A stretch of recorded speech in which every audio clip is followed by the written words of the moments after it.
Oi, pessoal. Oi, professor. Essa é a nossa apresentação do seminário sobre deontologia médica.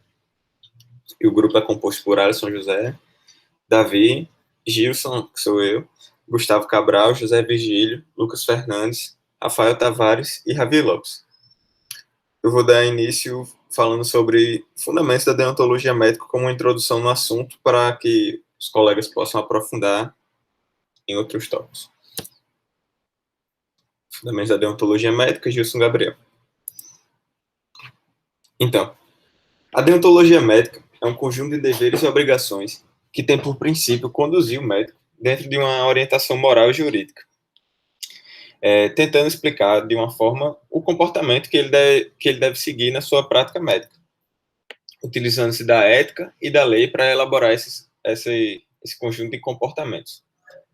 A deontologia médica difere-se da diciologia, que é uma palavra que acredito já foi vista pelos colegas em outras disciplinas, porque na diciologia nós temos a teoria dos direitos, enquanto na deontologia, tema do seminário, a gente tem a teoria dos deveres, ou seja, as normas que o médico está sujeito no exercício de sua profissão.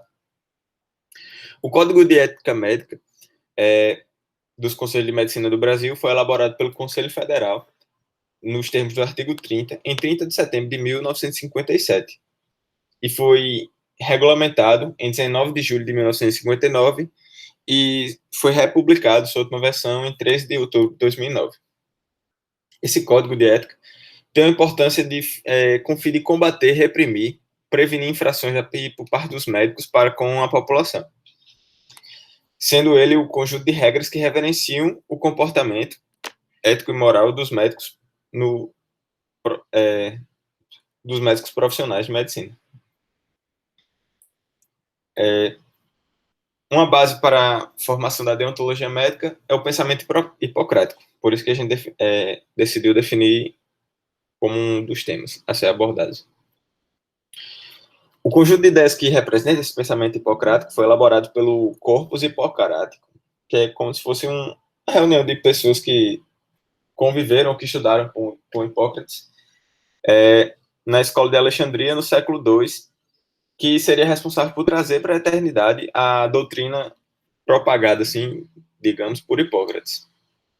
A base fundamental desse sistema do pensamento hipocrático foi afastar a medicina das interpretações teológicas que eram levadas em consideração até a época. Para Hipócrates, a doença era apenas um processo natural, que acabava recebendo influência de fatores diversos, externos, como o sexo do paciente, o gênero, ocupações da vida, do clima, do ambiente, da dieta, de como ele vivia, dos fatores de vida. E essa ideia de Hipócrates foi revolucionária, porque trouxe o diagnóstico, que antes era baseado em mitos, encenações de magia, e na própria teologia, como eu já tinha dito, em um processo lógico, que dependia da observação, inicialmente apenas da observação de sinais e sintomas, e de uma anamnese. Apesar de Hipócrates ter deixado diversos escritos importantes para a medicina, até nos dias de hoje, como alguns que Genival Veloso de França cita no seu livro, Epidemias, Ares, Águas e Lugares, Histórias Clínicas, Prognóstico, Articulações e Fraturas, Ferido da Cabeça. O seu, com certeza, mais importante e mais conhecido é o juramento. Que o juramento tornou-se um pilar para conduzir o conteúdo de dogmas que conduzem a medicina até os dias atuais. Serviu como um postulado ético e moral até os dias de hoje, mostrando a sua importância. E agora, um tema um pouco polêmico em relação aos direitos e deveres do médico é a comparação do direito com a medicina. Genival até questiona no seu livro se deve o direito inclinar-se ante a medicina ou se a gente deve admitir o contrário, a medicina inclinar-se ante o direito. Essa questão devemos levar em conta ela porque, por vezes, o Código de Ética Médica se choca com os imperativos legais do direito. E então pode surgir uma dúvida, que é bastante comum. Algumas vezes a gente pode considerar que é necessário a medicina prevalecer sobre o direito em função dos diversos avanços que a gente vem tendo nos últimos anos e que é necessária essa atualização e sobreposição de ideias. Por outro lado, a gente pode pensar que os processos que a medicina usa, e as ciências médicas no geral, precisam ser conduzidos por um sistema de normas estabelecido para humanos, que fica por parte do direito. Então, fica esse questionamento. Outra parte importante em relação aos fundamentos da deontologia médica, que a gente deve considerar, é o consentimento do paciente.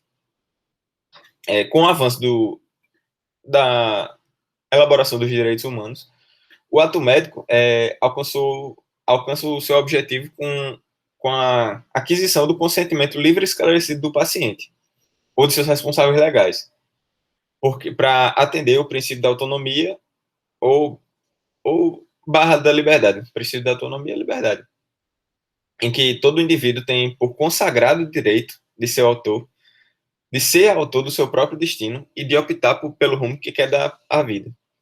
Dessa forma, a não ser em algumas específicas condições, caso o médico não tenha esse consentimento livre e esclarecido, pode-se considerar uma infração ao Código de Ética Médica. Além disso, atenta contra o artigo do Código Civil que fala que ninguém pode ser constrangido. Aí eu fiquei até em dúvida quando eu vi essa palavra constrangido sobre sua origem, seu significado. Nesse caso, é agir contra a vontade. Ninguém pode ser constrangido, ninguém pode agir contra a vontade a tratamento médico ou intervenção cirúrgica com risco de vida. O consentimento livre e esclarecido seria obtido de um indivíduo capaz, civilmente, e apto para entender a proposta que foi lhe mostrada, sendo isento de coação, influência ou indução. Sendo assim, o médico deveria adaptar as informações para a linguagem própria do paciente, para que ele possa entender todo o procedimento, o que vai ser feito, ou o que propôs a ser feito, para que evite possíveis interpretações duvidosas e temerárias sobre o tema. O consentimento substituto a gente usa quando o paciente não pode falar por si ou é incapaz de entender o ato que vai ser executado pelo médico. Dessa forma, nesses casos, o médico deve conseguir o consentimento dos seus responsáveis legais, que não necessariamente são seus pais ou parentes. No caso de idosos, essa incapacidade com o passar do tempo pode surgir, só que ela precisa ser determinada por meio de um processo legal, que vai precisar de um laudo médico especializado dizendo que o idoso é incapaz e precisa de um parente ou um responsável para fazer esse consentimento. O consentimento primário, ele quer dizer assim que, caso você tenha um consentimento, você não exclui a necessidade de outros consentimentos secundários ou consentimentos continuados. Dessa forma, se um paciente permitir o seu internamento no hospital, ele não está autorizando, por exemplo, qualquer outro tratamento que venha a ser, qualquer conduta que o médico precise fazer. Ele fez o consentimento do internamento. Né? E o consentimento continuado segue o princípio da temporalidade. Ou seja, ele deve ser aplicado quando a gente tiver mudanças no procedimento terapêutico que foi estabelecido previamente. Se a gente estabeleceu uma proposta de procedimento de tratamento e o paciente, isso significa que o paciente teve consentimento sobre aquilo. Se precisar mudar, ele tem que ser informado e autorizar novamente. E isso também leva em consideração que o consentimento não é um ato irretratável e permanente.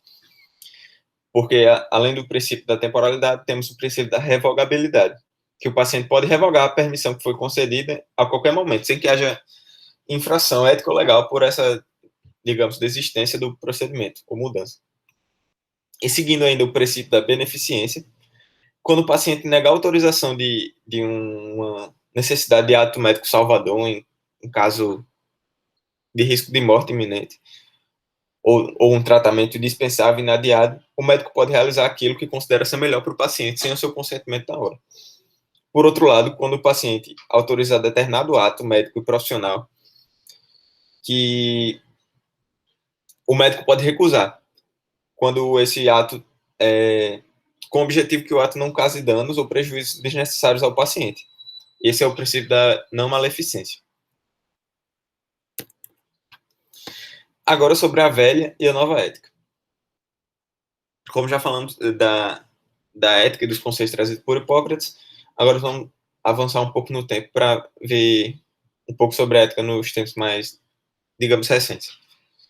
A partir do século XV, a gente teve o surgimento de uma ideia mais precisa, assim, foi aí que começou a surgir essa ideia mais precisa do que seria essa deontologia médica e sua necessidade na sociedade. E ela foi, assim, desenvolvida, orientada num sentido coletivo e social, sem se desvincular dos ensinamentos trazidos por Hipócrates.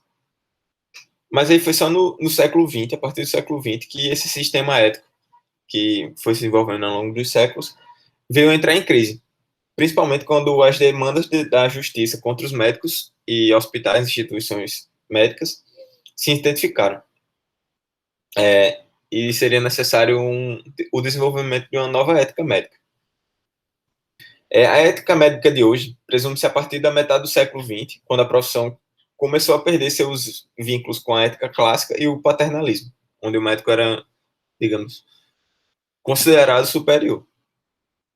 De 1970 a 1980, houve uma grande mudança em como se entendia essa ética médica, surgindo a necessidade da ética dos princípios, trazido por bioeticistas na época, que trouxe para debate diversos temas que vinham surgindo com o avanço da ciência, como anencefalia, pacientes terminais, transplante de órgãos. Vários debates éticos que mereciam ser levados à tona e que mudou um pouco o conceito da ética médica que era proposto na época. O próximo passo, então, foi estabelecer uma nova ética médica, que levasse em consideração as novas formas de medicina que vinham sendo criadas com o tempo. Sendo uma dessas novas formas, a medicina preventiva, que ainda é um debate bastante prevalente assim, nos dias de hoje. Porque essa medicina preditiva ela pode trazer tantas soluções para problemas da sociedade, como o desenvolvimento de novas doenças, mas ela pode trazer conflitos éticos e morais para os pacientes. Por exemplo, caso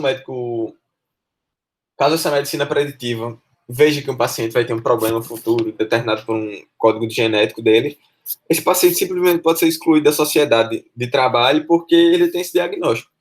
E pode ser até que essa doença, esse problema que ele venha a ter não aconteça, seja determinado pela, assim, digamos, sorte, mesmo com os fatores genéticos. Então, ainda há esse debate se a medicina preditiva é uma coisa a se avançar ou não, e que a ética entra nesse debate. Atualmente, o Código de Ética foi publicado em 3 de outubro de 2009, como eu já havia dito, e ele teve algumas versões no Brasil até chegar nessa de 2009. Em 1945, nós tínhamos a versão paternalista, até 1945. Não, a partir de 1945. Humanitarista em 1953. Aí teve uma união das duas. Paternalista e humanitária em 1965. Uma autoritarista em 1984. E um modelo humanitarista solidário em 1988 e em 2009. Um tema também que vale ser ressaltado como importante assim, em relação aos direitos e deveres médicos é em relação às greves médicas. Nos últimos 30 anos, como eu tinha falado antes, de 1980, 1970, a medicina veio tendo uma mudança em como os médicos exercem essa profissão, onde ela passou de uma atividade completamente elitista e quase exclusivamente liberal, ou seja, os médicos trabalhavam por si só, resumiu tudo por si só, como uma pessoa normal. Assim, como uma pessoa que cuida do seu emprego. Ela passou a ser exercida por instituições públicas e empresariais. E o médico passou a ser assalariado, um empregado dessa instituição. E ao se colocar nessa situação de empregado, o médico passou a ser utilizado os mesmos meios que os trabalhadores se utilizavam para conquistar melhores condições de trabalho e renda e etc. Por isso, entrou em voga o direito de os médicos exercerem greve como forma de conseguir melhores condições. No entanto, essa greve médica é um debate polêmico porque ela precisa respeitar as necessidades inadiáveis e essenciais da população no momento. Ou seja, os médicos simplesmente não podem se ausentar das suas atividades para fazer uma greve. Ela só deve ser usada em último recurso, em última ratio. Então, para esse ato ser constituído com a ética e estar politicamente justificado, ele tem que ter alguns fundamentos que demonstrem seus fins. Devendo ser um embate simétrico e paralelo entre duas forças sociais, expressar uma resposta de autodefesa legítima, representar a última razão de todas as tentativas de negociação e manifestar o respeito às atividades exercidas nos serviços essenciais de urgência e emergência. Nesse tipo de greve, os pacientes não podem ser abandonados e os atendimentos de urgência e emergência devem ser respeitados. Genival Veloso até caracteriza as atividades de serviço médico-legais como sendo essenciais, visto que, caso um legista se omita a essa atividade, diante de uma lesão, uma perturbação ou mesmo morte de uma vítima, pode resultar em um prejuízo irretratável assim, para a vítima, para a família dela. Então, ele recomenda que as práticas de necrópsia dos cadáveres e expedição de atestados de óbitos aconteçam, mesmo em período de greve, ou quando o material não puder ser conservado para ser feito a posteriori. Agora eu vou passar a palavra para Lucas. Bom, pessoal, falando agora um pouquinho sobre exercício legal e o exercício ilegal da medicina. Isso a gente tirou do livro do Genival Veloso, então em vários momentos a gente vai citar ele aqui. Para começar, essa frase aí é dele. A licença para o exercício da medicina é um ato exclusivo do Estado. Então, é o país que regula isso. A profissão vai estar regida por obrigações e deveres, disciplinados nas normas administrativas e universitárias. Já o exercício ilegal, por sua vez, ele está submetido às infrações do Código Penal. Então, começando agora sobre exercício legal da medicina. Bom, tem uma lei que regula a profissão médica. Essa lei é bem antiga, ela é de 1932, e ela vai exigir basicamente duas coisas para a gente poder exercer a medicina legalmente. Vai precisar de uma habilitação profissional e uma habilitação legal. Essa primeira vai ser adquirida pelo adestramento através dos currículos das escolas médicas autorizadas ou reconhecidas. Ou seja, é o diploma de médico. Quando você terminar a faculdade, você ganha um diploma. Já a segunda, a habilitação legal, vai ser pela posse de um título idôneo e pelo registro desse título nas repartições competentes. Ele explica o que é título idôneo. Os títulos idôneos são títulos idôneos, os fornecidos por escolas autorizadas ou reconhecidas. Ou seja, é o diploma que eu falei? Pois é. Você vai precisar de diploma e vai precisar reconhecer, registrar esse título, esse diploma, nas repartições competentes. O que são repartições competentes? São os conselhos regionais de medicina. Ou seja, se eu quero exercer a medicina na Paraíba, eu vou precisar do meu diploma de médico e vou precisar registrar esse diploma no Conselho Regional de Medicina da Paraíba. Então, cada estado tem um Conselho Regional de Medicina próprio. Então, para cada estado que eu quiser exercer a medicina, eu vou precisar de um registro no Conselho Regional de Medicina diferente. A gente vai comentar mais um pouquinho sobre isso já já.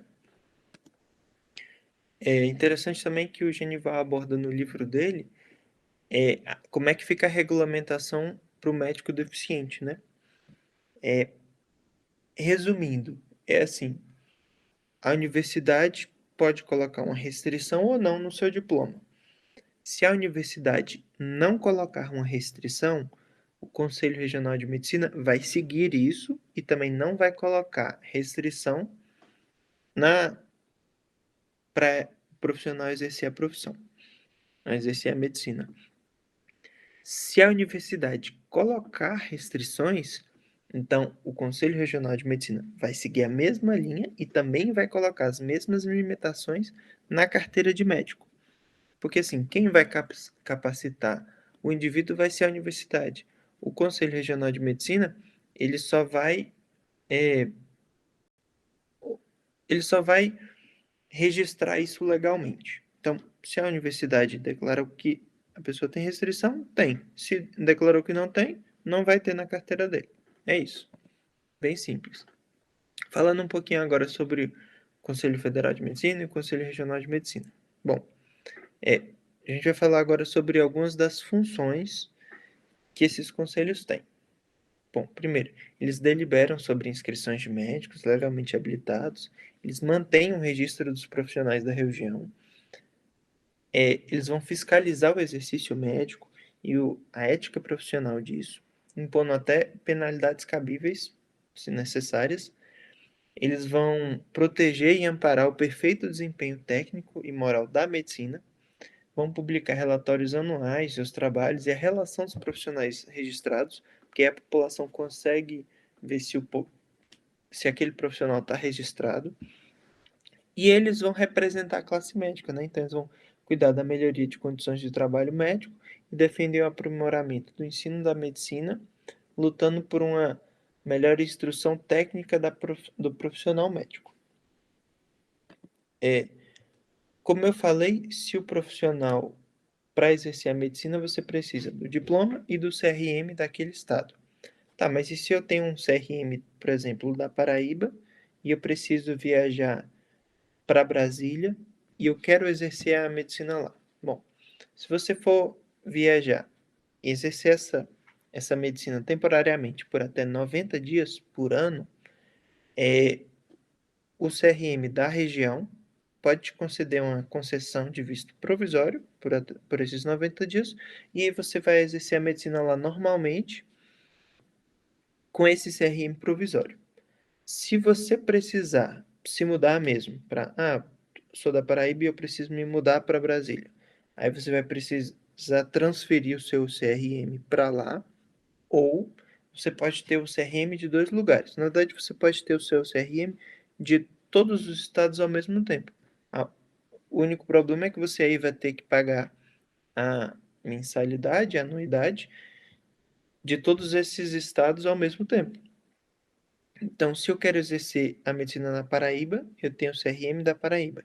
Se eu quero exercer, por exemplo, na Paraíba e em Brasília, eu preciso ter dos dois lugares ao mesmo tempo. Entenderam?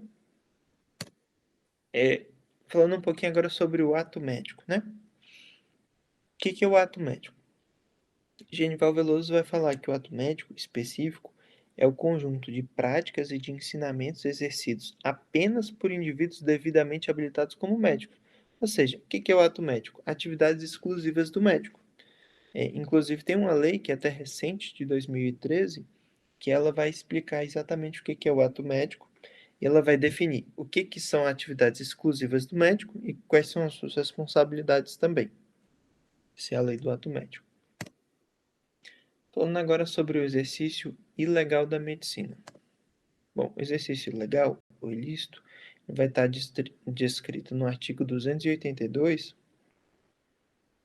e vai ser exercer, ainda que a título gratuito, ou seja, sem ganhar nada, a profissão de médico, dentista ou de farmacêutico, sem autorização legal ou, se você tiver essa autorização legal, excedendo-lhe os limites. Vai ter pena de detenção de até 2 anos e até o pagamento de multa se o crime for praticado com fim lucrativo. Então, esse crime vai se aplicar tanto à pessoa que não é médica, quanto à pessoa que é médica e excede os limites da sua profissão. Genival traz uns exemplos interessantes, eu resolvi citar eles aqui. Por exemplo, um médico firma um atestado de óbito de uma pessoa que foi tratada por um leigo. Ele não avaliou direito, mas mesmo assim ele firmou um atestado de óbito. Isso é um exercício ilícito. Ele atestou graciosamente ou sem haver examinado o paciente. Então, ele deu um atestado médico para o paciente sem haver examinado. Isso também é legal. Manipular medicamento. não é função do médico, né? Seria uma função do farmacêutico. Então, se o médico realiza isso, também é um exercício ilegal. É importante saber que tem algumas situações que parecem se encaixar em exercício legal, mas não são. Por exemplo, um estudante de medicina, acontece um acidente, uma pessoa está em uma situação grave, urgente, esse estudante de medicina está sem acompanhamento e ele presta esse socorro, esse atendimento a essa pessoa. Isso não vai ser considerado um exercício legal, porque não havia outra opção. Até mesmo na prática, na prática, na faculdade de medicina, a gente acaba realizando atividades que deveriam ser exclusivamente médicas. Mas se o estudante vai estar sendo supervisionado por um médico responsável, um professor, isso aí fica legal. Não entra em exercício ilegal. O Genival dá um terceiro exemplo bem interessante, que aí seria ampliações necessárias e imprevistas na cirurgia. Parece, por exemplo, o exemplo que ele dá é assim: a paciente está com suspeita de apendicite, então vai ser realizada uma laparotomia para retirar esse apêndice. Só que durante a cirurgia, percebeu-se que os ovários dela também estavam comprometidos e aí por isso precisou se retirar. Então, o médico vai ter retirado os ovários da paciente sem o consentimento prévio dela. Mas por que isso se torna legal? Porque foi uma ampliação necessária e imprevista da cirurgia. Ele não poderia não retirar esses ovários porque eles estavam comprometidos e ele não poderia pedir a permissão da paciente porque ela estava na cirurgia, estava sedada. Então, ele precisou realizar isso, mas mesmo assim não se torna um exercício legal. Tem dois tipos de exercício legal que são bem interessantes, bem característicos, então a gente vai citar aqui. O primeiro é o charlatanismo.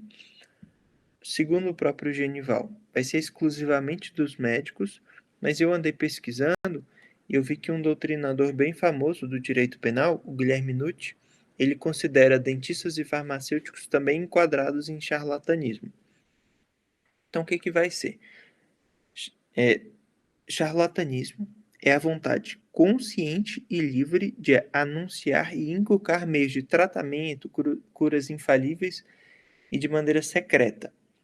É o conhecimento da fraude. Então, ele sabe que é uma fraude e da inverdade que se proclama, mesmo sabendo de antemão que essa prática é falsa e nociva. Então, é um médico que ele tem noção de qual é o tratamento certo. Por exemplo, vamos supor aqui, diabetes. Ele sabe qual é o tratamento certo para diabetes, mas mesmo assim, ele supõe uma cura milagrosa, infalível. Fala assim, se vocês comprarem esse medicamento aqui que eu estou fazendo, medicamento sem estudos nem nada. Se vocês comprarem esse medicamento aqui, vai curar vocês da diabetes. Então, ele inculcou, mesmo sabendo que essa prática seria falsa e nociva, ele propõe essa cura para os pacientes, esse tratamento para os pacientes. Geralmente é um crime mais de fraude do que de risco à saúde. Já o curandeirismo, que seria o segundo tópico, ele tem um risco maior à saúde. Quem vai realizar essas práticas não vão ser médicos e eles não vão tentar imitar meios médicos. Então, os autores dessas práticas vão tentar a cura, invocando sobrenatural, conhecimentos empíricos, recursos intimidativos, coreógrafos, místicos, ou até através de prescrição ou administração de ervas ou de outras substâncias qualquer. Eu até coloquei aí nos slides uma foto para vocês terem ideia. É muito isso, é algo místico, algo coreógrafo, é algo assim impressionante, sabe? Para mistificar. Então, ele não é considerado apenas uma mistificação e uma exploração da boa-fé do paciente. É também um atentado à saúde pública, porque acaba que o paciente acredita nisso, acredita nesses meios sobrenaturais, e ele acaba renegando os meios científicos. Fala aí, galera. Rafael falando aqui.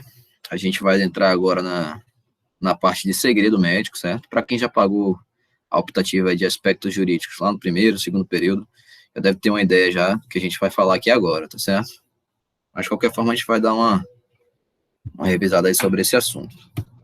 Então, fazendo uma breve introdução, né? O segredo médico, ele é um dos deveres mais antigos, né, da profissão médica. Ele consta, inclusive, no juramento de Hipócrates, que diz o seguinte, sobre essa situação, sobre essa questão, né, do segredo médico. O que, no exercício ou fora do exercício, e no comércio da vida, eu ouvir ou ouvir, que não seja necessário revelar, conservarei como segredo.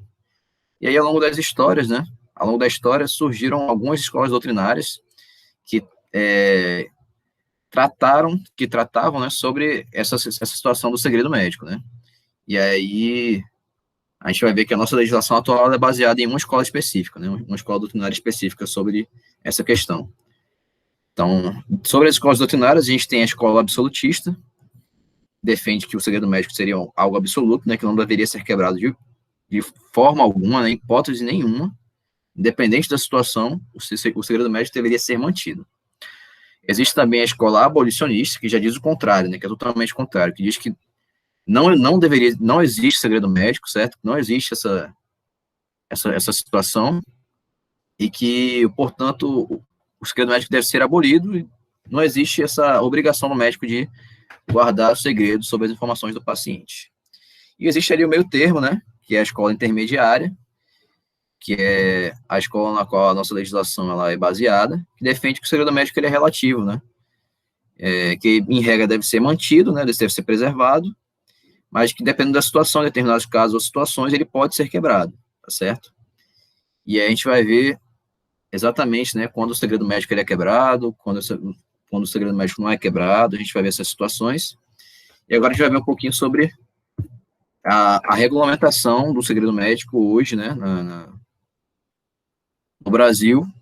Ele é regulado pelo Código Penal, né, a gente vê que é uma lei um decreto bem antigo já, uma lei bem antiga, de 1940, então, no artigo 154 do Código Penal, diz que revelar a alguém sem justa causa, segredo, de que tem ciência em razão de sua função, ministério, ofício ou profissão, e cuja revelação possa produzir dano a outrem, a pena é a detenção de 3 meses a 1 ano, ou multa de 1 conto a 10 contos de réis. A gente vê que é tão antiga, né, a lei, que a multa aí está estabelecida em contos de réis. E o Código de Ética Médica diz que é vedado ao médico, né, no artigo 73, revelar fato de que tenha conhecimento em virtude do exercício de sua profissão, salvo por justo motivo, dever legal ou consentimento por escrito do paciente. E aí, mais pra frente, a gente vai ver exatamente o que seria esse motivo justo, dever legal, e sobre o consentimento por escrito do paciente, certo? Em que situações ele deve ser requerido. Analisando agora a parte da quebra de sigilo em si, a gente vai adentrar sobre quando não há e quando há quebra de sigilo médico. Então, agora falando sobre a quebra do sigilo, para que haja quebra de sigilo, a gente precisa ter 5 pontos configurados, senão, sem esses 5 pontos configurados, não há quebra de sigilo, certo? Então, para que haja quebra de um sigilo, é necessário que exista um segredo, certo? Então, o segredo é o fato conhecido por alguém ou por um número de pessoas que tem interesse na inviolabilidade dessa informação. Então, se não há segredo, não há quebra de sigilo, certo? Se não há informação para ser guardada, óbvio, não há quebra de sigilo.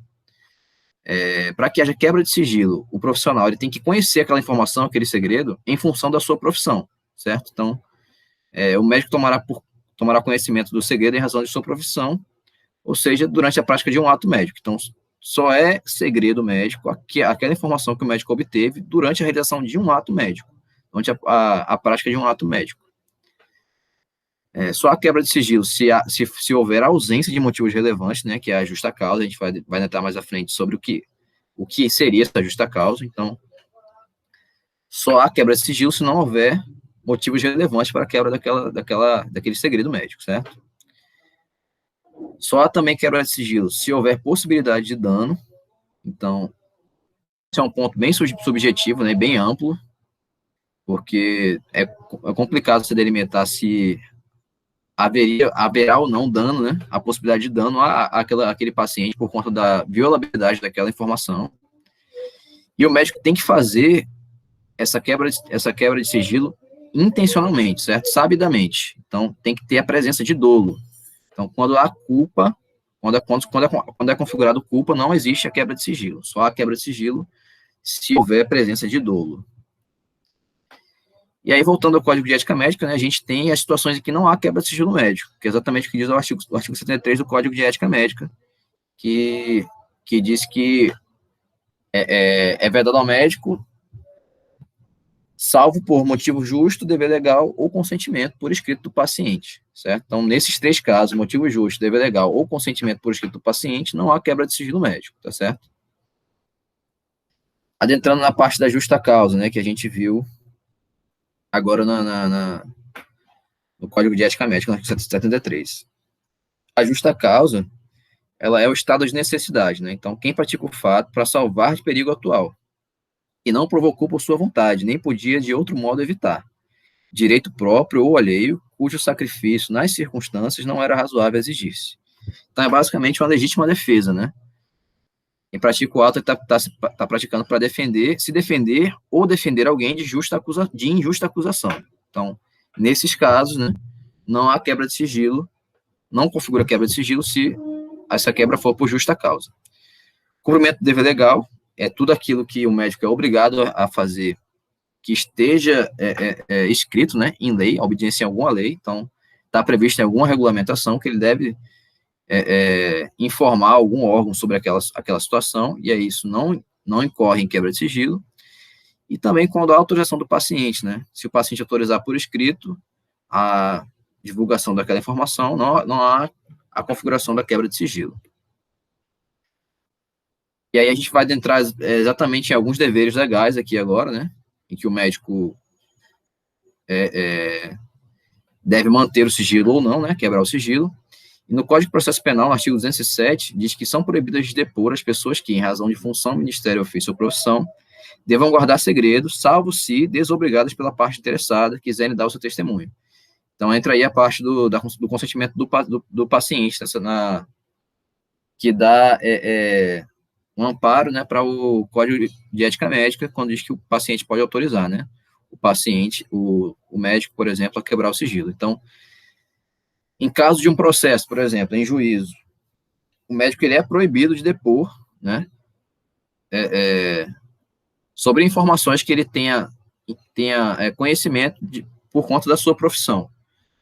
E ele só pode fazer liberar essa informação se o paciente desobrigá-lo da sua obrigação, né, de guardar esse sigilo.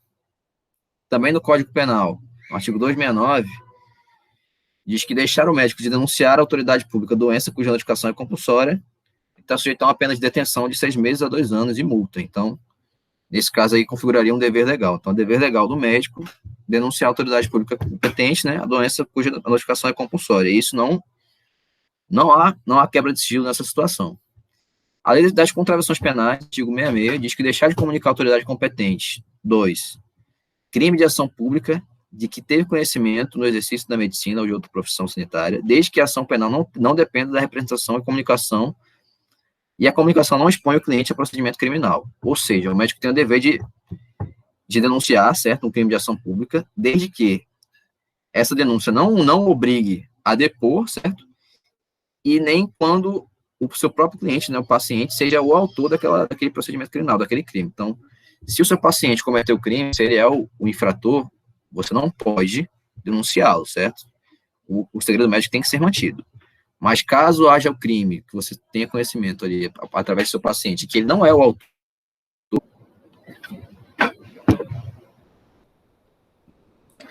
Entrando agora em algumas situações especiais, tá, galera? A gente vai ver alguns casos aí especiais e a gente vai ver se pode haver quebra de sigilo médico ou não, tá certo?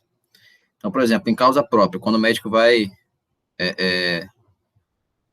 se defender, por exemplo, em juízo, certo? Então, ele pode utilizar as informações do caso, certo? Em sua defesa, independente da autorização do paciente, certo?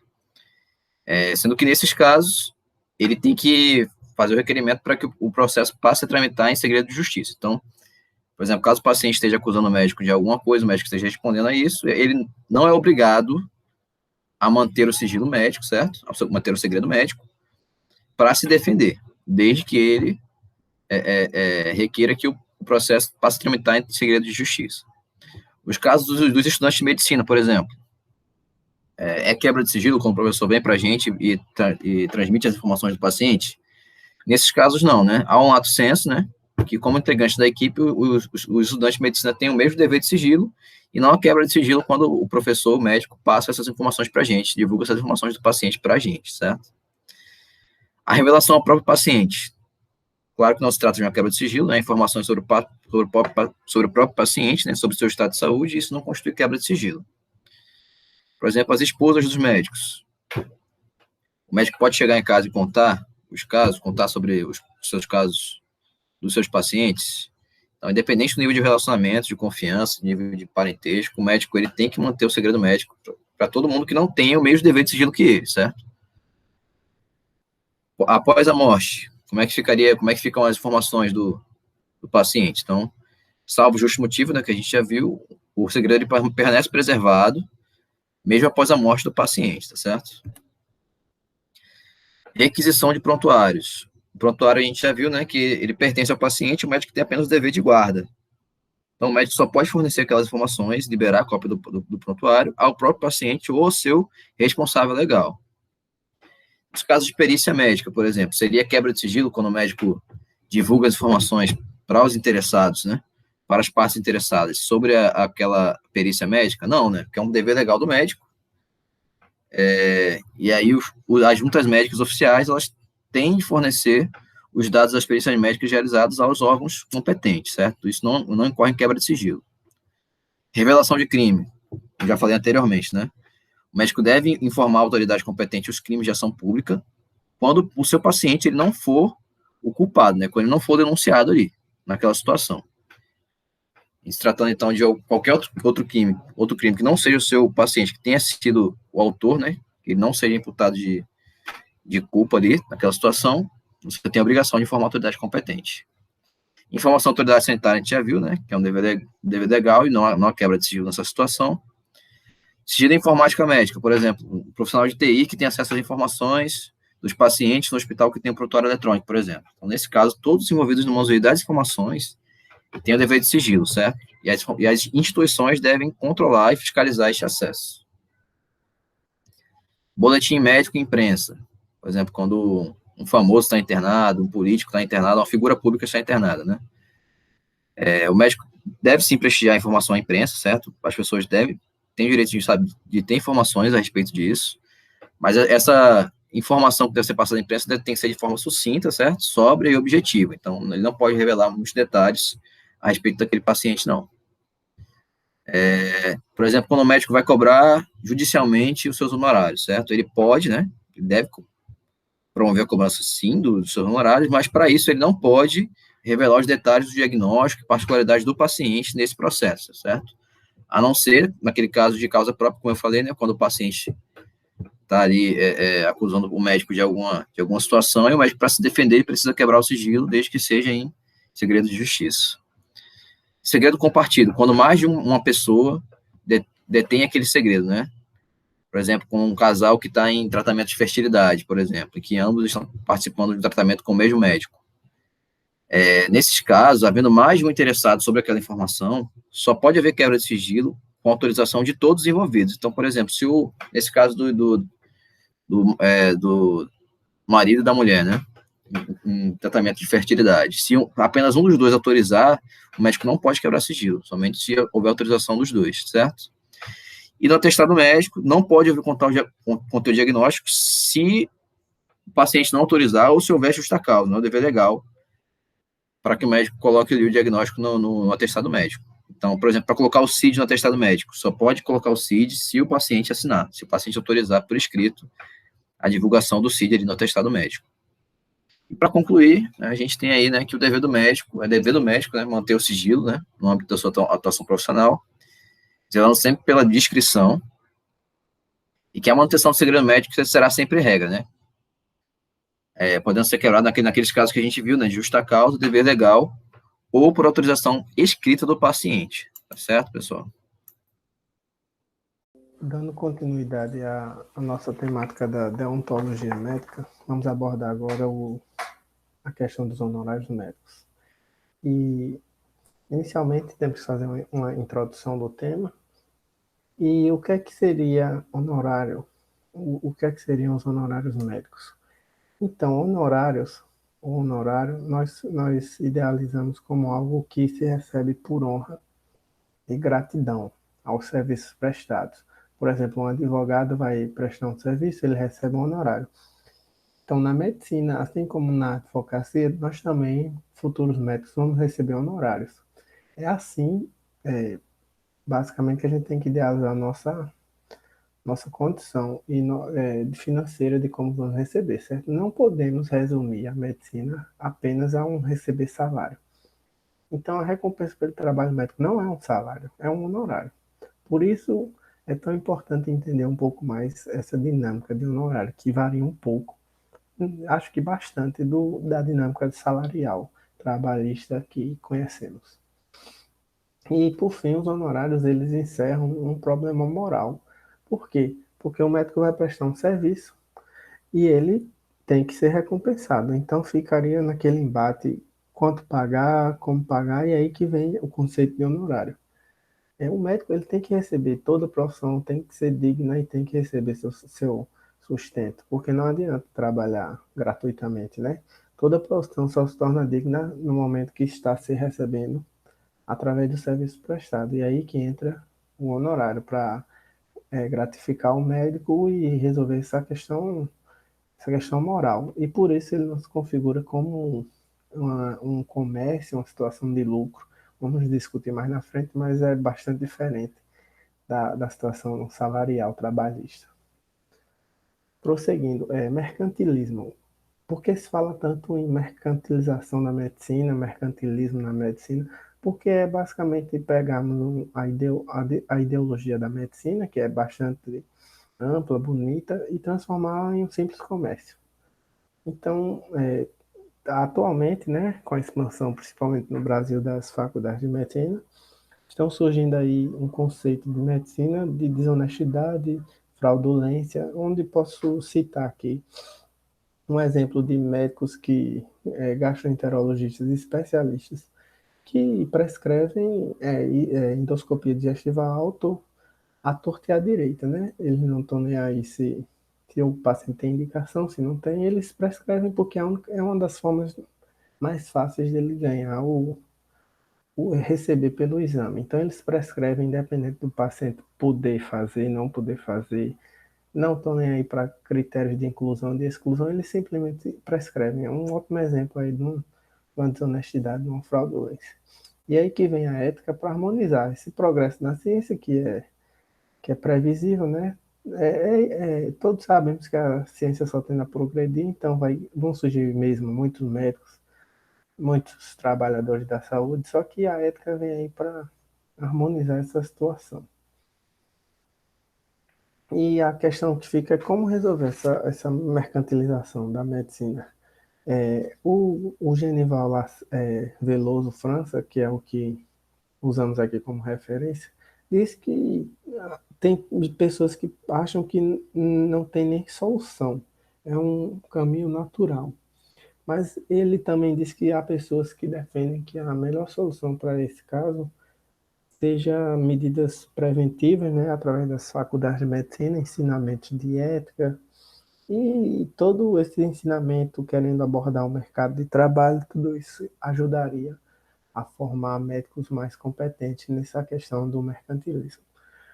Importantíssimo aí no mercantilismo, nessa temática de honorários, é a dicotomia. Esse conceito é um conceito que é bem empregado, porque ele é bastante usado no meio médico e simplesmente, de forma bruta, significa divisão de honorários. E por que isso é errado? Bem, aqui em verde eu represento alguns exemplos de dicotomia, certo? Reais, que são maléficos. Então, a divisão dos honorários em duas partes é maléfico, porque, por exemplo, um médico trabalha e o outro é dono da clínica. Então, você atende um paciente e divide a receita, o honorário em dois, do dono e o seu. Isso aí é erradíssimo, né? Isso aí não gratifica por completo o trabalho do médico que atendeu o paciente. Aliás, o médico só pode receber o que ele fez, ele não pode não não trabalhar e receber um honorário sem nem ao menos estar presente do paciente que pagou-lhe. Também, encaminhamento de paciente por reciprocidade. Isso aí é um exemplo de um médico que encaminha seu colega, porque ele também tem um esquema de encaminhamento, então eles ficam trocando pacientes e o paciente, no final das contas, não se trata para nada.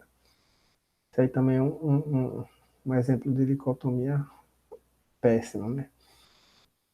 Também cobrar porcentagem por exames realizados, também outro exemplo de dicotomia, dicotomia porque divide o honorário em dois. Então, uma porcentagem iria para a empresa e outra porcentagem para o médico. Também péssimo para o progresso da medicina. E vantagens nas indicações de determinados produtos farmacêuticos, também outro exemplo prejudicial à medicina no contexto geral. E alguns exemplos que a gente pensa que é dicotomia, mas na verdade é natural da medicina, isso acontece em praticamente todos os hospitais, que é a divisão do honorário entre os cirurgiões e seus assistentes. Isso aí não configura dicotomia, porque todos os assistentes e o cirurgião, inclusive, têm que estar na sala cirúrgica. O que seria dicotomia seria se o cirurgião fizesse uma cirurgia, recebesse apenas metade, e a outra metade fosse para o dono da clínica, o dono do hospital. Isso aí é errado. E divisão de honorários entre vários membros de uma clínica, se a conceituação aí de pagamento do paciente for apenas ao final do tratamento, ele não se preocupa assim com quantos médicos for e a clínica atende de uma forma geral, realmente você tem que dividir entre os membros da clínica, né?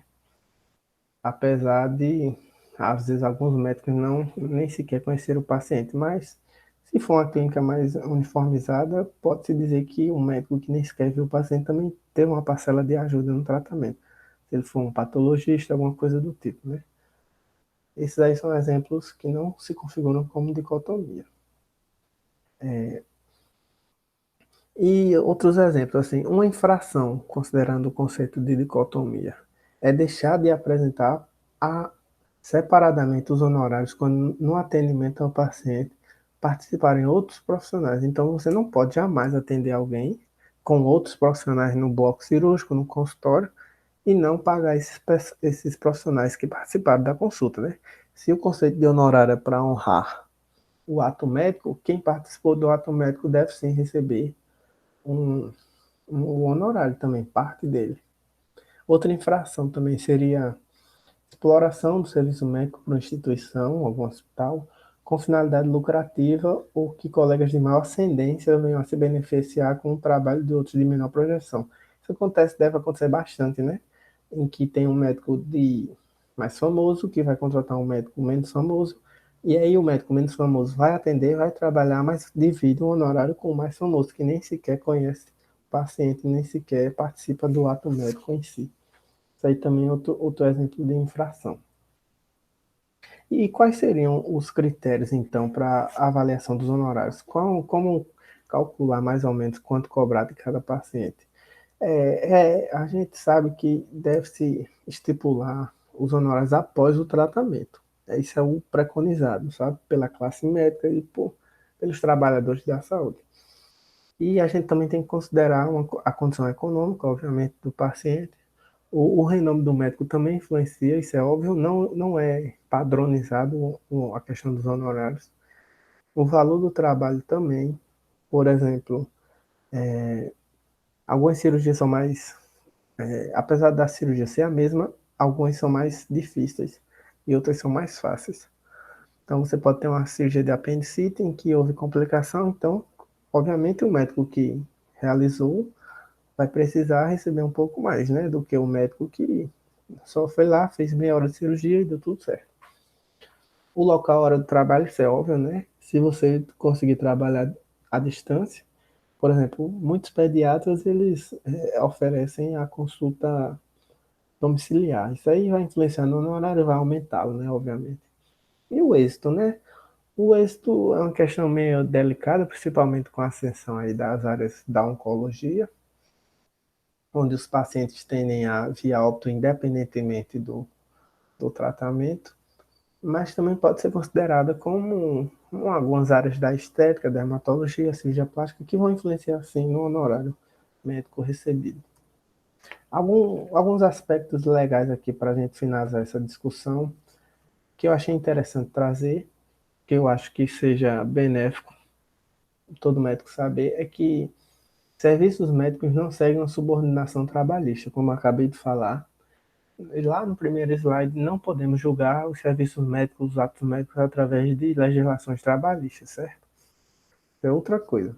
E não existe a figura do empregador e do empregado. O médico ele tem que receber em forma de honorário porque ele não é um empregado do paciente, nem muito menos do hospital, apesar dele ter que cumprir alguns direitos e deveres do hospital que todos os empregados têm que cumprir.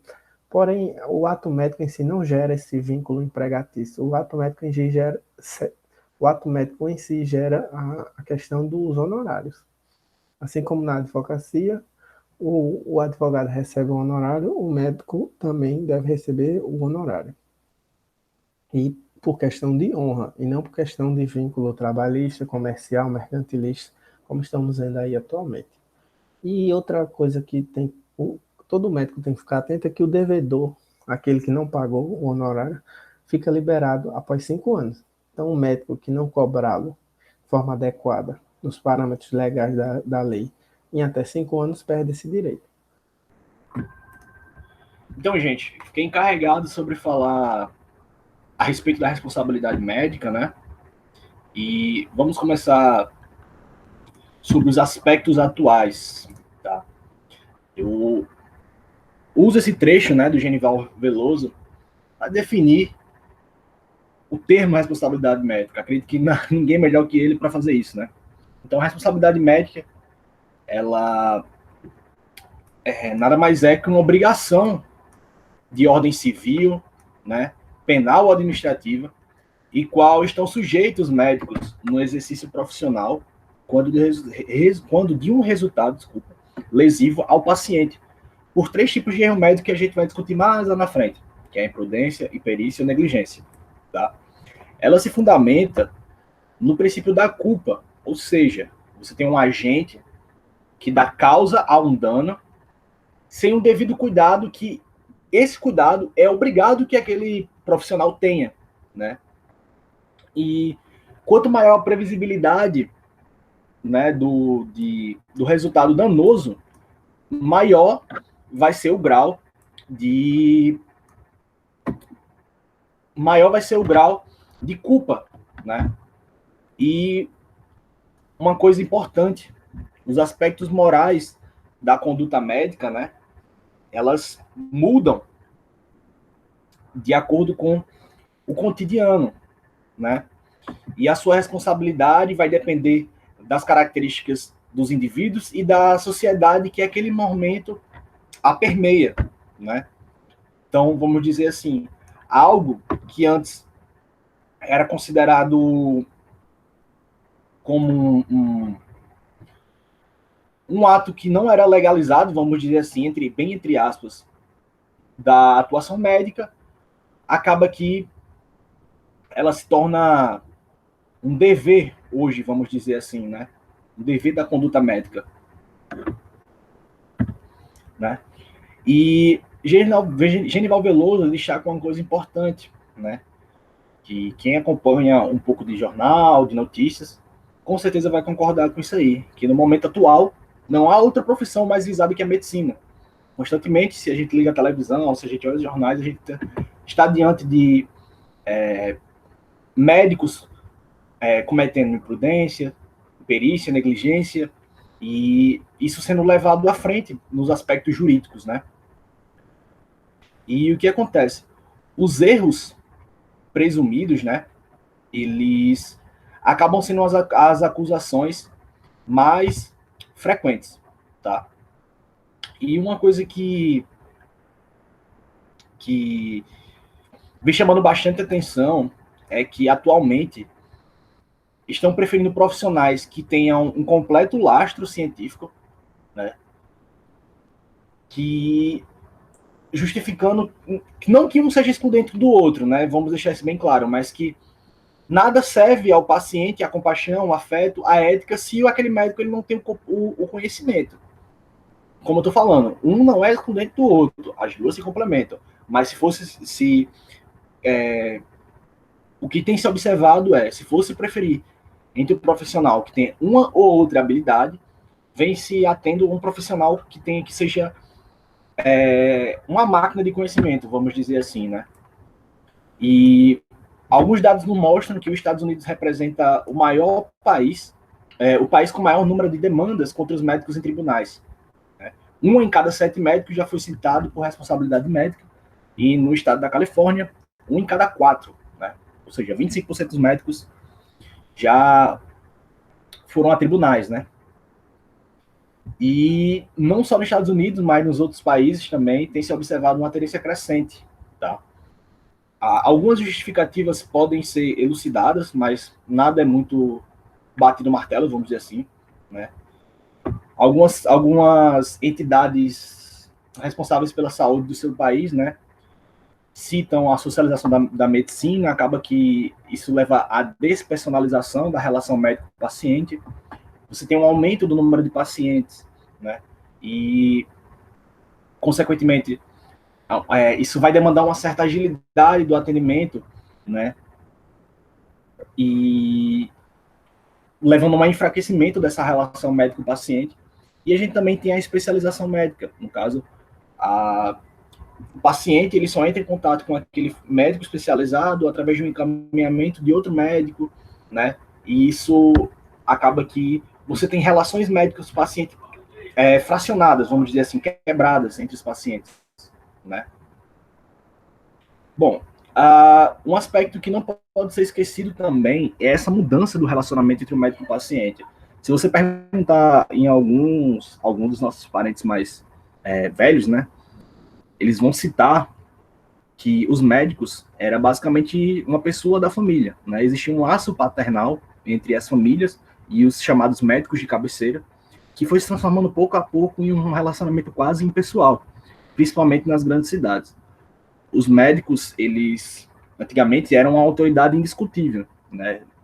Não vou me ater aqui se isso é certo ou errado, mas hoje o médico é considerado um profissional como outro qualquer, que na minha opinião, né, é algo que deveria ser tomado há muito tempo, né? Mas claro que isso vai depender de outras questões externas, né? E a imagem tem essa frase aí, né, que é citada no livro de Negligência Médica, que a imagem do pai foi substituída pelo técnico especializado, né? E Genival Veloso, né? Desculpa, Liternier, ele cita, né, que a melhor maneira de evitar a ação por responsabilidade médica é estabelecer e manter uma boa relação médico-paciente. Bom, falando um pouco sobre os antecedentes, né, se atentando mais a um aspecto histórico, né, antigamente a medicina era uma profissão que o médico não se atém a nenhuma forma de responsabilidade culposa, né? E um fato histórico, né, foi um parecer conclusivo dado pelo procurador-geral Dupin sobre o caso ocorrido em 1835 pelo doutor Norrie, não sei pronunciar esse primeiro nome, peço desculpas, mas independente disso, os argumentos dados por esse procurador-geral, né, que Genival Veloso cita no seu livro de Medicina Legal, eles têm um valor histórico e jurídico muito importante. Tá? Eu vou ler um trecho desse parecer, vocês entenderem tal importância, né? O médico e o cirurgião não são indefinidamente responsáveis, porém, o são às vezes. Não o são sempre, mas não se pode dizer que não os sejam jamais. Fica a cargo do juiz determinar cada caso, sem afastar-se dessa noção fundamental. Para que o homem seja considerado responsável de um ato cometido no exercício profissional, é necessário que haja cometido uma falta nesse ato. Seja possível agir com mais vigilância sobre si mesmo ou sobre seus atos, e que a ignorância sobre esse ponto não seja admissível em sua profissão, né? E ele emitiu mais alguns conceitos, é bem extenso, né, o parecer, mas outra citação bastante importante é: aos tribunais corresponde esta aplicação com discernimento, né? com moderação, deixando para a ciência toda a latitude de que se necessita, porém dando à justiça e ao direito comum tudo o que lhe pertence. Né? Ou seja, né, que o médico, resumindo, o médico também erra, e cabe à justiça, né, e todos os aparelhos jurídicos dar respaldo ao paciente, né, como cidadão comum, né,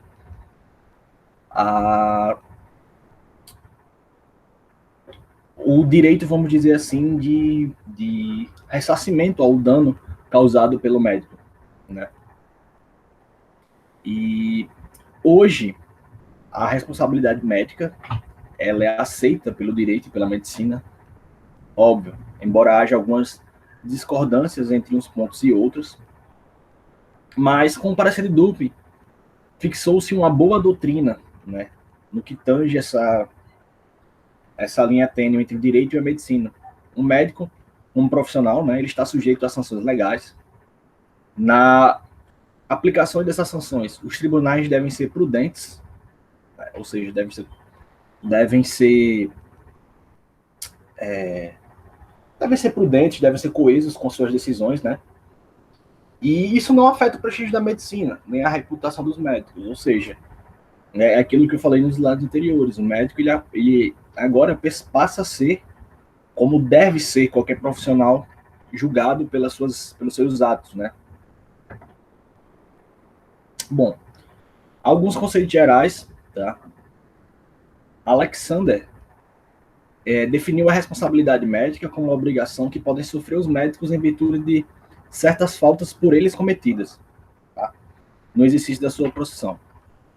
Essas faltas geralmente comportam-se como uma dupla ação, que ela tem um caráter civil ou penal. Penal está sujeito a uma determinada pena, né? E civil impõe-se um pagamento em dinheiro como forma de indenização. Há um princípio jurídico, né, que todas as pessoas são obrigadas a responder por danos causados a terceiros, aquilo que eu falei, né? Qualquer profissional, qualquer pessoa que cause um dano a outro, a pessoa que foi lesada deve ser ressarcida pelos meios jurídicos, né? A fim que sejam resguardados os interesses dos indivíduos no seio da coletividade. Bom, falando um pouco sobre os conceitos gerais, né?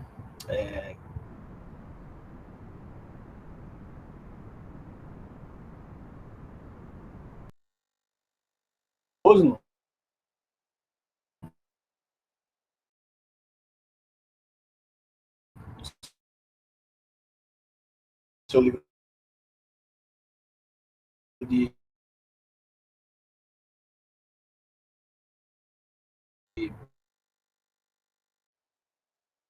é uma obrigação, né? Os médicos, basicamente é uma indenização, né? Impõe-se um pagamento em dinheiro e a penal está sujeita a uma determinada pena no âmbito jurídico, né? E basicamente, né?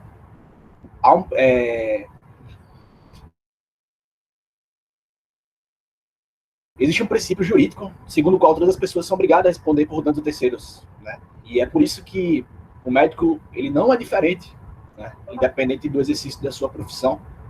E caso ele acabe causando algum dano, ele deve responder por tal, né? E isso tem uma finalidade de resguardar os interesses dos indivíduos no seio da sociedade, da coletividade. Só que existe uma corrente contrária a qualquer responsabilidade, né? Eles meio que alegam que o médico, por ser o médico, ele não deve ter uma responsabilidade, né? Não deve ter um caráter culposo dos seus erros, vamos dizer assim. E eles alegam que o diploma médico é uma prova inconstante de capacidade e o profissional não poderá ser julgado em cada novo caso, né? O temor pelas punições levaria uma barreira, uma entrave no progresso científico, tornando a medicina uma ciência tímida e rotineira. Os tribunais, né, justamente por não ser do âmbito das ciências médicas, não teriam capacidade científica para julgar os feitos médicos com precisão e equidade. E a medicina, ela não é uma ciência de exatidão, né? Tudo nela varia em aspectos pessoais, circunstanciais, né? E Genival Veloso, ele rebate esses argumentos através desse parágrafo aí, né? Ele fala que, por outro lado, aqueles argumentos carecem de fundamento, pois pela simples razão do médico ter um diploma, não está eximido do seu estado de falibilidade, desculpa. A lei não entrava o progresso em nenhuma ciência, ao contrário, ela ampara e protege. O que realmente pode comprometer o progresso da medicina é a responsabilidade do médico. Os tribunais não são leigos nem incompetentes, pois quando os juízes avaliam as faltas dos médicos, manifestam-se depois de ouvirem os próprios médicos, os peritos, né? E são, na verdade, os olhos da lei. Finalmente, embora não haja na medicina a exatidão fria da matemática, sempre existe um critério de previsibilidade, né? E a gente consegue visualizar isso nas nossas matérias técnicas, quando a gente se depara com métodos invasivos, seja métodos diagnósticos, métodos curativos, que acabam trazendo para a gente algumas estatísticas que a gente consegue prever, né, efeitos colaterais, danos, né? E entrando agora na parte do aspecto jurídico, né, como eu já tinha falado anteriormente, a responsabilidade médica, ela se ampara pela culpa no fundamento jurídico, né? E ela tem feito por 3 tipos de erros, né, vamos dizer assim: negligência, imprudência e imperícia. Outra coisa que já foi citada, né, quanto maior a previsibilidade de um resultado danoso, maior é o grau de culpa. E o limite entre a culpa e, vamos dizer assim, uma fatalidade é a previsibilidade do dano, tá? O artigo 944 do Código Civil, né, ele fala, basicamente, que a indenização deve ser proporcional ao prejuízo sofrido, né? E em seu parágrafo único ele complementa que, se houver excessiva desproporção entre a gravidade da culpa e o dano, poderá o juízo reduzir equitativamente a indenização, tá? E na caracterização da responsabilidade médica, existem alguns elementos, alguns requisitos essenciais para caracterizar, para aquilo ser realmente uma responsabilidade médica. A gente tem um agente, que nada mais é do que um profissional que esteja habilitado legalmente, óbvio, porque caso ele não seja habilitado legalmente, além de uma responsabilidade culposa, ele estaria exercendo a medicina de maneira ilegal, né, através de curandeirismo ou também charlatanismo, tá? E deve haver o ato, obviamente. Deverá ser o resultado de um ato ilícito, tá? E de um ato ilícito, não, desculpa, de um ato lícito, tá? Porque se, pois do contrário, se for de um ato ilícito, acaba se tratando de uma infração delituosa mais grave. A culpa, que ela é praticada sem a intenção de prejudicar, mas ela é previsível, né? E ela pode se caracterizar por 3 tipos de erros: imprudência, negligência e imperícia. E tem que ter um dano, tá? Acaba sendo um resultado do ato, tá? E tem que haver um nexo de casualidade, ou seja, aquele dano que está aparente, ele tem que ter sido causado pelo ato do agente, tá? E vamos entrar agora um pouco sobre a responsabilidade profissional, né? Que nada mais é o elenco de obrigações que o médico está sujeito.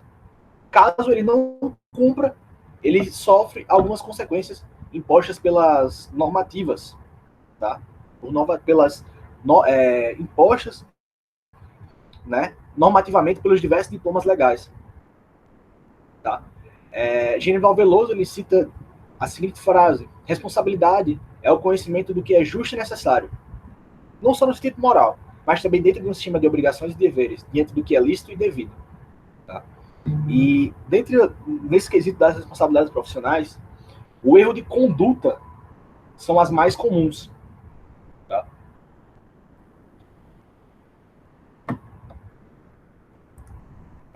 E é justamente uma diferença entre o mau resultado e o erro médico, tá? Vale ressaltar que nem todo mau resultado na assistência de saúde equivale a um erro médico, tá? Acaba se exigindo muito dos médicos, mesmo que, como já foi falado anteriormente, que é uma ciência inexata, e que a sua capacidade acaba sendo limitada, tanto por fatores intrínsecos a ele, quanto fatores extrínsecos, né, que eu vou citar posteriormente. E o médico, ele acaba tendo uma obrigação de meios e não de resultados. Mesmo que ainda a vida humana tenha um valor imensurável, a gente não tem uma fórmula mágica, algo infalível que sempre vai dar certo, vamos dizer assim. Não tem algo exato que a gente faça, vamos dizer assim, um fluxograma que a gente faça que acabe prevenindo, né, certos maus resultados, vamos dizer assim. Mas isso também não quer dizer que o erro médico não exista. Ele existe, mas e quando ele está presente, né, ele acaba sendo caracterizado por uma conduta inadequada do profissional, né, que pode produzir danos à vida, à saúde.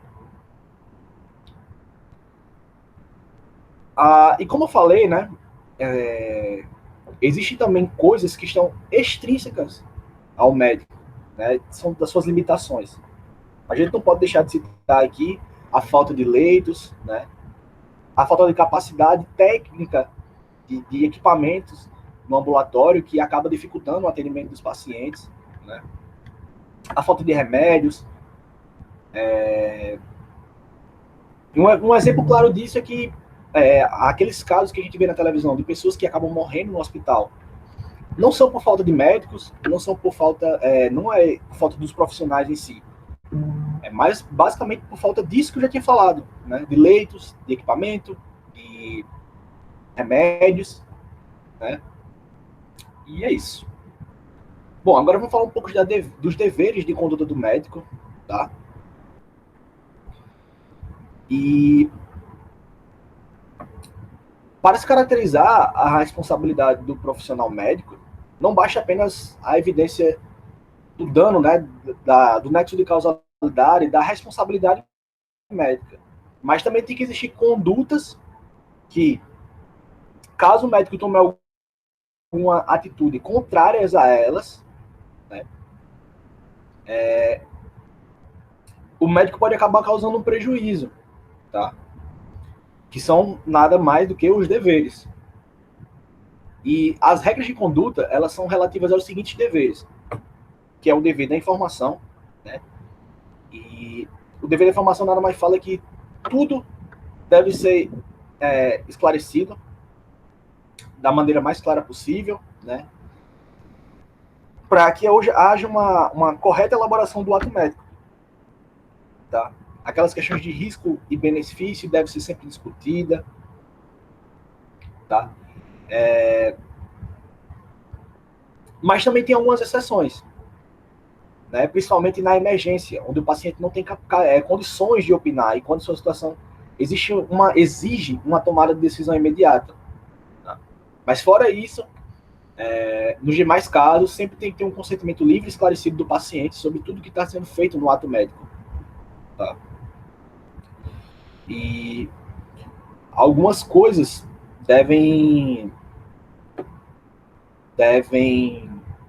alguns princípios ajudam a caracterizar esses deveres da informação, tá? Como eu falei, sempre uma linguagem clara, compatível com a capacidade, né, de apreensão do paciente, né, que é o princípio da informação adequada. A gente também tem o princípio da temporalidade, tá?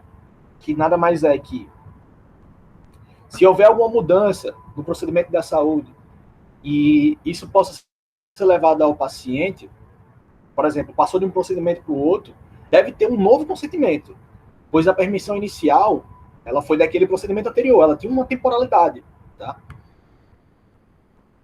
E também, isso também se admite o princípio da revogabilidade. Os pacientes e os seus responsáveis legais, né, podem revogar a permissão que foi antes concedida, tá? E a gente também tem o princípio da beneficência, que em um caso de uma urgência, não se pode atender à recusa do paciente, né, às normas técnicas e legais, porque existe uma necessidade ali, e ela é imperiosa, ela é irrecusável. Tá? O médico ele tem que tratar daquela situação. E quem vai legitimar o ato profissional nesse momento não é sua permissão, tá? Porque ela é irrecusável e é de extrema necessidade. A gente tem os deveres da atualização profissional, né? Ou seja, do médico não se exige apenas uma habilitação legal. Tá? Acaba sendo requisitado do médico um aprimoramento sempre contínuo, adquirindo através de conhecimentos recentes da profissão, né? Os deadlines, referência a técnicas de exame, dos meios modernos de tratamento, seja dos deadlines, como falei, das publicações especializadas, dos congressos, dos cursos de especialização, estágios em centros de referência, né? E a gente tem aqui justamente um termo que Genival Veloso, né, chama de lex artis, tá? Que é basicamente esse conjunto de regras que o profissional ele estaria credenciado minimamente para exercer suas atividades, né? E ele poderia evitar danos caso não lhe faltasse o conhecimento em sua profissão, consagrado pela experiência médica. Tá? E a não atualização, né, ou a atualização deficiente, caracteriza um erro médico, que é a negligência, que é uma das formas de culpa, né, uma das formas de erro. A gente tem os deveres da abstenção de abuso, tá? Ou seja, o profissional ele deve agir com cautela e não pode ser algo precipitado, né? Que seja causado por insensatez. Então, né? Caso o médico ele se exceda e acabe tomando medidas arriscadas, desnecessárias, isso acaba sendo caracterizado como desvio de poder e abuso. Só que, no entanto, a gente não pode negar também que na medicina hoje existe uma sucessão de riscos e que esses riscos muitas vezes são necessários, principalmente quando um passo mais ousado precisa ser tomado, porque é a última opção, tá? É a última opção que aquele paciente tem. E isto atende os princípios de risco-proveito, tá? Inclui também como medidas abusivas aquelas que atentam contra a dignidade humana, inclusive quando se expõe desnecessariamente o paciente em certos procedimentos, quando se invade sua privacidade e evitam-se a imagem e a honra alheia. A quebra injustificada do sigilo pericial é também uma forma de desvio do poder. Né? A gente já sabe que o sigilo médico é um dever moral, tá? E jurídico, porque além de proteger as confidências do paciente, ele ajuda também na propedêutica, né? E tudo aquilo que teve ciência no exercício, em face do exercício da sua atividade, deve ser confidencializado. E situa-se as situações que a gente já sabe, né? Que é a permissão do paciente, a justa causa, ou o dever legal. A gente tem aqui o último dever, que é os deveres de vigilância, de cuidado e assistência. O ato médico, ele deve estar isento de qualquer tipo de omissão, né? A gente vai ver isso mais posteriormente quando falar dos erros médicos. E esse dever meio que obriga o médico, né, a ser diligente, a agir com cuidado, com cautela, com atenção, e acaba evitando danos que venham ser apontados como eu falei posteriormente, né? Como eu vou falar posteriormente da negligência. E esses deveres, né, de vigilância, de cuidado e assistência, eles são proporcionalmente mais exigidos quanto maior for o risco de prejuízo ao qual se quer evitar, né? A Genival Veloso ele cita essa frase aí bem interessante, né, que em uma análise mais fria vamos observar que os casos apontados como culposos sob responsabilidade de certos profissionais resultam quase sempre do cumprimento desse dever, né, do dever de vigilância, de cuidado e de assistência. Bom, falando agora um pouco sobre a responsabilidade criminal, né, do médico, o médico, qualquer que seja a especialidade, está sujeito a normas de direito público, né? Tendo em conta que a vida e a saúde são bens jurídicos de ordem coletiva. Então, cabe ao Estado aguardar essa tutela, né? A responsabilidade jurídica, a responsabilidade criminal, desculpa, ela é estritamente individual, tá? E não se pune o mau resultado em si, tá? Mas a atuação descuidada, imprudente, negligente, quando do exercício legal de sua profissão. Pelo fato justamente de exercer uma função de aliviar a dor, o sofrimento, prevenir e eliminar as doenças. Ou seja, o médico ele está mais para o meio, tá, do que para os resultados. E considera-se como delito por infração médica a ação ou a omissão no exercício da medicina proibida por lei, sujeita a uma pena determinada cuja prática é lesiva a um bem jurídico relevante. E aqui a gente tem infrações relacionadas com a atividade médica, tá? Eu vou citar aqui, mas vou detalhar mais posteriormente. São infrações próprias e especiais do exercício legal da profissão, como já falei, o charlatanismo, o curandeirismo. A gente tem a falsidade de atestado médico, que é bem comum, né? A omissão de notificação de doenças, né? A violação do segredo profissional, como já citei, a prescrição desnecessária de entorpecentes, remoção de órgãos, utilização de tecidos obtidos ilegalmente, transplante de órgãos sem o consentimento, esterilização cirúrgica fora das especificações legais. A gente tem aqui o exercício legal da profissão. O Código Penal, no artigo 205, estabelece que exercer a atividade de que está impedida por decisão administrativa, a pena é de detenção de 3 meses a 2 anos, ou multa. Já no artigo 282, exercer ainda que o título gratuito, a profissão de médico, dentista e farmacêutico, sem autorização legal, ou excedendo o limite, a gente tem uma pena, né, uma detenção de 6 meses a 2 anos. E aqui a gente tem a lei das contravenções penais, que no seu artigo 47, ele fala que exercer profissão ou atividade econômica, ou anunciar que exerce sem preencher as condições a que por lei está subordinada ao seu exercício, a gente tem uma pena, né, de prisão simples de 15 dias a 3 meses ou multa. Tá? Uma coisa aqui que deve ser destacado, no artigo 205, né, a infração penal é o impedimento do exercício por imperativo administrativo e não judicial, tá? Como, por exemplo, as suspensões temporárias, o cancelamento e as cassações que são proferidas pelo CRM. Tá? Já no artigo 282, e no artigo 47 das leis de contravenções penais, é contra a ordem pública, quando se exerce profissão sem preencher as condições que a lei subordina, né, para exercer aquela profissão. Né?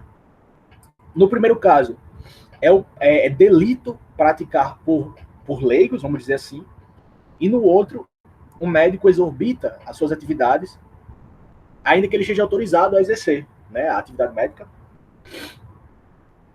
A gente tem aqui o charlatanismo, né?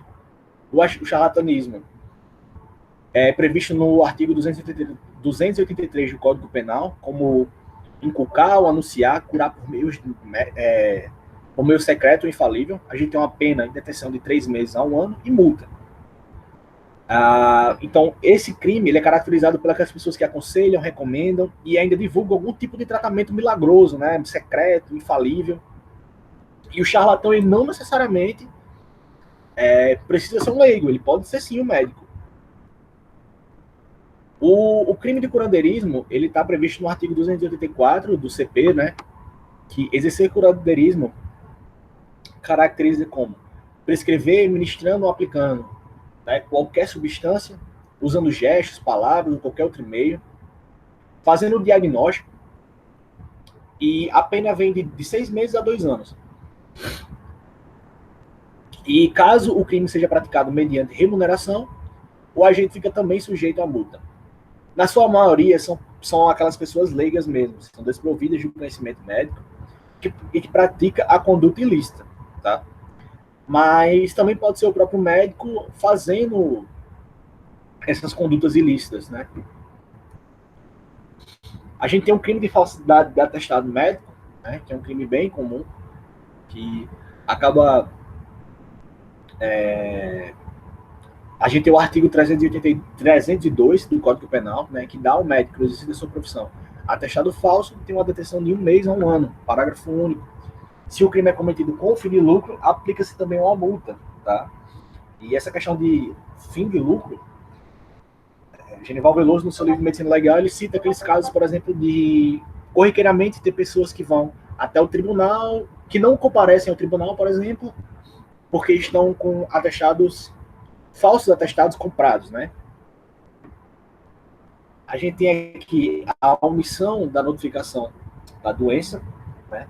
Ela é uma infração penal prevista pelo artigo 269 do Código Penal e pune com pena de 6 meses a 2 anos o médico que deixar de denunciar a autoridade pública uma doença que seja de notificação compulsória, tá? Lembrando que a notificação compulsória, ela tem um objetivo de proteção legal e de proteção legal, né, no sentido de aspecto especial da saúde pública, né?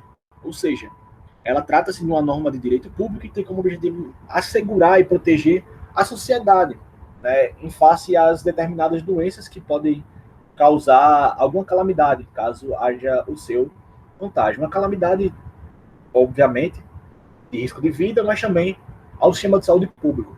Sendo assim, cabe ao Estado instituir medidas repressivas para sancionar aqueles que, pela natureza de sua atividade profissional, têm a obrigação de comunicar às autoridades sanitárias a ocorrência de casos isolados. A gente tem aqui a violação do segredo médico, né, que é como a gente já falou. A gente tem uma infração quando essa quebra do segredo médico é feita de forma intencional, né? Quando, de fato, existe uma quebra da confidencialidade e uma relação médico-paciente, não uma relação profissional, e passa para o conhecimento de terceiros que não está dentro dessa relação, tá certo? Existem algumas coisas que podem ser admitido a violação do segredo médico, como a justa causa, o dever legal, ou quando autorizado expressamente pelo paciente. E as formas que são, os meios que são utilizados para fazer essa revelação podem ser escritas, tá? Não necessariamente precisa ser oral, pode ser por carta, por impressa. E a gente tem as prescrições desnecessárias de entorpecentes, tá? Ela constitui um crime de acordo com o artigo 15 da lei número 6.368, de 21 de outubro de 1976, que trata da prevenção e repressão de tóxicos na prescrição desnecessária, né? Ou seja, prescrever ou ministrar culposamente o médico, o dentista, o farmacêutico e o profissional de enfermagem substâncias que são entorpecentes e que acabam causando uma dependência física ou psíquica em doses evidentemente maior que a necessária ou em desacordo com a determinação legal regulamentar. Uma pena de 6 meses a 2 anos e um pagamento de 30 a 100 dias multa, tá? A gente tem a questão aqui da prática ilícita da remoção de órgãos e tecidos, né? A gente tem basicamente aqui 4 artigos que acabam falando sobre isso. O artigo 14, que fala que remover tecidos, ou órgãos ou partes do corpo de pessoa ou cadáver em desacordo com as disposições legais tem uma pena de reclusão de 2 a 6 anos, uma multa de 100 a 360 dias multas. E se o crime é cometido mediante promessa de recompensa, né, a pena de reclusão ela é maior, é de 3 a 8 anos, e a multa de 100 a 150 dias multa, tá? O artigo 16 ele fala que realizar transplante ou enxerto de tecidos, órgãos ou partes do corpo humano de que se tem ciência terem sido obtidos em desacordo lei, né? Tem uma reclusão de 1 ano a 6 meses e multa de 150 a 300 dias multa, desculpa. O artigo 18, ele fala que realizar transplantes, enxertos, né, em desacordo com o disposto no artigo 10, que eu vou citar já, tem uma detenção de 6 meses a 2 anos. Né? E o artigo 10, o que ele fala?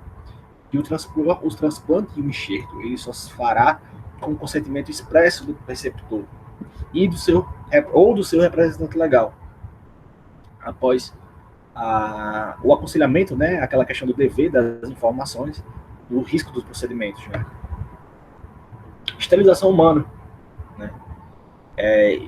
Através da Lei 9.263, passou-se a permitir a esterilização voluntária em homens e mulheres com capacidade civil plena, maiores de 25 anos de idade, ou com pelo menos 2 filhos vivos. Tá? Tem um prazo mínimo de 60 dias entre a manifestação da vontade e o ato cirúrgico, que é um período no qual será propiciada a pessoa interessada acesso ao serviço de regulação de fecundidade, incluindo o aconselhamento da equipe muito profissional, né, visando desencorajar a esterilização precoce. Né. Caso a gente esteja falando de uma sociedade conjugal, né, de um casal, a esterilização dependerá do consentimento de ambos. As pessoas absolutamente incapazes, né, ou seja, por algum transtorno psiquiátrico, por exemplo, dependerão da autorização judicial a ser regulamentada na forma da lei. Bom, a gente vai para o último tópico aqui que eu fiquei encarregado, que é o erro médico. Né? Já citei ele algumas vezes aqui. E a gente precisa distinguir o erro médico do acidente imprevisível ou do mal incontrolável. Tá? O erro médico, ele quase sempre é por culpa. Tá? É uma forma típica de conduta profissional que basicamente a gente tem uma desatenção, né, uma inobservância técnica que acaba produzindo um dano à vida ou à saúde do paciente.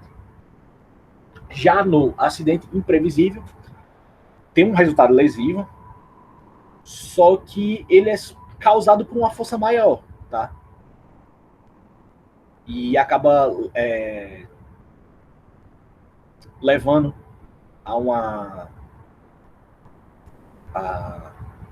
levando alguma lesão, né, durante o ato médico ou em face dele, porém ele é incapaz de ser previsto, tá?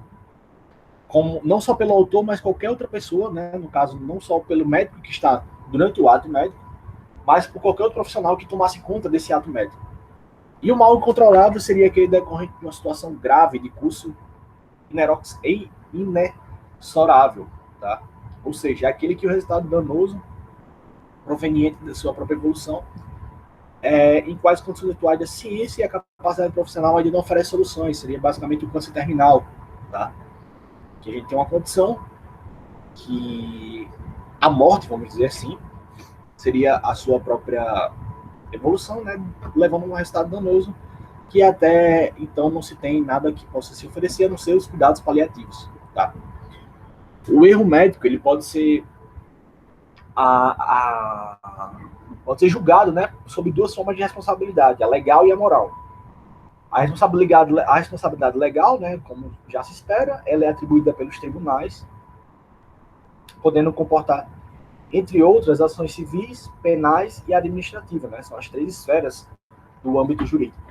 A responsabilidade moral é de competência já dos conselhos regionais, né? Conselho Regional de Medicina, Conselho Federal de Medicina, né? Através de processos éticos disciplinares. Tá?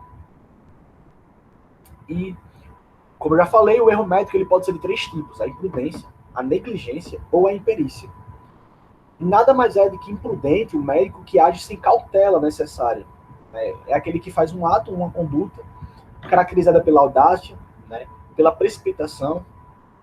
A gente tem, por exemplo, um cirurgião que pode realizar uma operação por um método conhecido e abandona essa técnica, né? Que ela é, vamos dizer assim, tomada como padrão pela sociedade que ele faz parte, né? Pela especialização a sociedade da especialização que ele faz parte, e acaba acarretando um dano ao paciente, já que ele abandonou essa técnica. Tá? Ele acaba cometendo uma imprudência, que é diferente de imperícia. Eu vou falar isso mais posteriormente. E não se deve caracterizar como delito culposo aquilo que eu já falei, o insucesso de um ato médico justificável. Tá? É aquela questão do mau resultado e do erro médico. Por exemplo, quando a gente tem precariedade de meios, quando a gente está sobre o cumprimento, né, o médico está sobre o dever legal amparado, né? Então, meio que o médico ele não pode ser culpado por esse delito, não pode ser indiciado por esse delito culposo, tá? Já na negligência, a gente tem a questão da inação, né? Da passividade, da inércia do médico. E ele acaba sendo caracterizado pela falta daqueles deveres, né, que a gente acabou citando, que é exigido sobre o médico. Né? Resumindo, ele é um ato omissivo. E a gente tem algumas eventualidades que podem caracterizar a negligência médica, né? O abandono do doente, a omissão do tratamento, a negligência de um médico pela omissão de outro, né? Um exemplo disso aí seria basicamente um médico que se compromete de assumir o plantão de outro médico, mas acaba que ele falta, né? E aquele médico que está passando o plantão, ele não está mais no ambiente de trabalho. Então, ou seja, não tem nenhum profissional que está ali para atender. Né? Então, os dois médicos acabam sendo culpados por essa situação. Né? A gente tem a prática ilegal por estudantes de medicina, ou seja, toda a prática do estudante de medicina deve ser supervisionada. A prática ilegal por pessoal técnico, ou seja, um médico orienta um técnico de enfermagem a fazer algum procedimento que não é cabível. Né? A gente tem a letra médica, que é algo muito comum, né? Que são aquelas receitas ilegíveis. Né? A gente tem a negligência hospitalar, né? Seria basicamente as fatalidades que acabam acontecendo por erros administrativos do hospital. Né? A gente tem o esquecimento do corpo estranho em cirurgia, né? Os gases, enfim. A gente tem também as negligências dos centros complementares de diagnóstico. No caso aí, quem acaba levando a culpa são os donos, né, dos centros, o responsável maior pelo centro de diagnóstico, mesmo que os diagnósticos sejam dados sem a sua supervisão, né, isso seja autorizado juridicamente, né. E a gente também tem as negligências de transfusões de sangue, né. Por exemplo, uma pessoa acaba adquirindo uma doença sexualmente transmissível porque houve uma negligência dos testes, né, de DST pelos centros de doação de sangue. Mas aí, nesse caso, quem acaba sendo culpado, né, é o próprio Estado. Tá?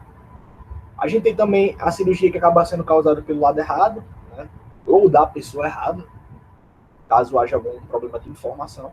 Tá? De informação que eu digo, por exemplo, alguns dados foram preenchidos errados que acaba confundindo o paciente. Né? E a gente tem a imperícia. Tá? A imperícia, ela é um pouco mais complexa de entender, mas vou tentar deixar o mais simples possível.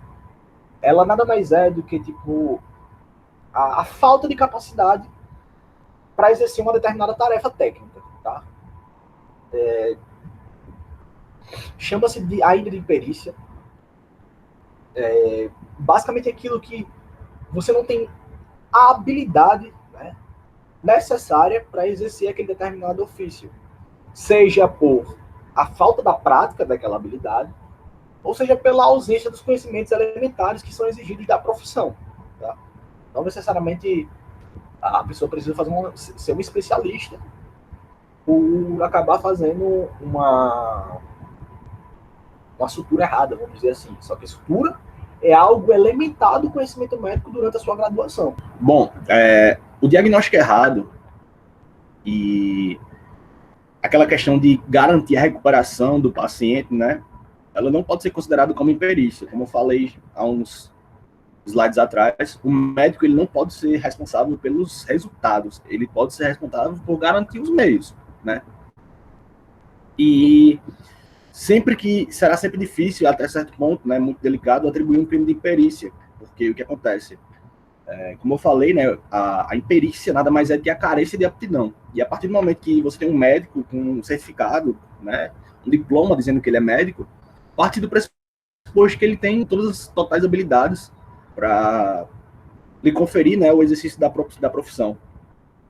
E Genival Veloso, ele até entra em discussão no seu livro, né, falando sobre a questão de métodos de avaliação, né, parecido com o da Ordem dos Advogados, que fizessem a avaliação pós-formado, né, vamos dizer assim. Entre a negligência e a imprudência, né, que eu falei a vocês que era bem confuso essa questão, existe um indício de culpabilidade, ao passo que na imperícia presume-se a falta do aprimoramento, da técnica, né? E é isso.